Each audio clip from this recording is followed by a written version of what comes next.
বড় বৌমা, তাড়াতাড়ি ঝাড় দিয়ে রান্না বসাও। ছেলেগুলোর সব মাঠ থেকে ফিরে আসবে।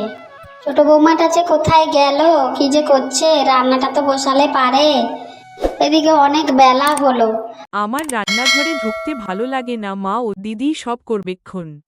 সারাদিন তো বসে বসেই সময় কাটাও। বাড়ির কাজে বড় বৌমাকে সাহায্য করতে পারো। আমি কিছু করতে পারবো না মা, দিদি কাজ বাজ সেরে রান্না করে নেবে। এই নিন মা, আপনার খাবারটা খেয়ে নিন।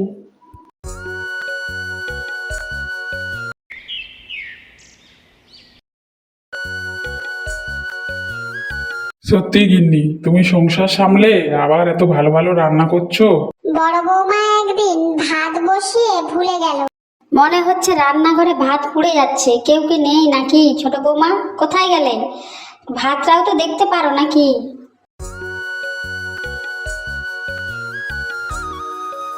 এই দিদি ভাত বসিয়ে ঝাড় দিচ্ছ, ওদিকে ভাত তো পুড়ে খাক, এতগুলো লোক দুপুরে খাবে কি? তুইও তো ঘরের মধ্যেই ছিলিস ছোট, তাহলে তুইও তো একটু দেখে নিতে পারতিস। আমি তো ভাত চাপিয়ে এসে বেমালুম ভুলেই গেছিলাম। ইস, কি হবে আজকে দুপুরে খাওয়ার ব্যবস্থা। বড় বৌমাকে দোষারোপ না করে তুমি তো বাড়ির মধ্যেই সারাদিন ঢুকে থাকো। তুমি তো ভাতটা একটু দেখে নামাতে পারতে। অন্যকে দোষারোপ করা বাদ দিয়ে নিজেও একটু কিছু কাজ করো ছোট বৌমা। বড় বৌমা তো সারা বাড়ির কাজ সামলায়, সামলে আবার সবার খেয়াল রাখে। তারপর থেকে ছোট বৌমা নিজের ভুল বুঝতে পারে। বলো দিদি, আজকে কি রান্না হবে বলো, আমি সবজি কেটে রাখছি। দেখ না ছোট, রান্নাঘরে সবজির ঠাকায় তো অনেক কিছুই আছে।